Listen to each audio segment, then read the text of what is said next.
तमाम खबर शामिल करें। मखदूम खुसरो बख्तियार और हाशिम जमां बख्त की नाअहली की दरख्वास्तें। सुप्रीम कोर्ट ने तहरीक इंसाफ के रहनुमाओं की नाअहली की दरख्वास्तें खारिज कर दी।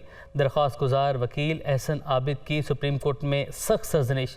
आपसे सवाल पूछें तो आसमान की तरफ क्यों देखने लग जाते हैं, जस्टिस एजाजुल एहसन के रिमार्क्स। और कहा कि आपको सुप्रीम कोर्ट में पेश होने की तमीज़ ही नहीं।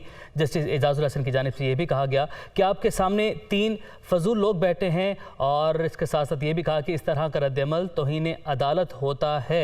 जस्टिस एजाजुल एहसन की जानिब से सख्त रिमार्क्स दिए गए और इस पर उन्होंने कहा कि अदालत से माजरत खा हूँ। एहसन आबिद की जानिब से इस पर माजरत कर ली गई। मखदूम खुसरो बख्तियार और हाशिम जमां बख्त की नाअहली की दरख्वास्तें सुप्रीम कोर्ट ने तहरीक इंसाफ के रहनुमाओं की नाअहली की दरख्वास्तें खारिज कर दी हैं और दरख्वास्त गुजार वकील एहसन आबिद की सुप्रीम कोर्ट में सख्त सरजनिश की गई है।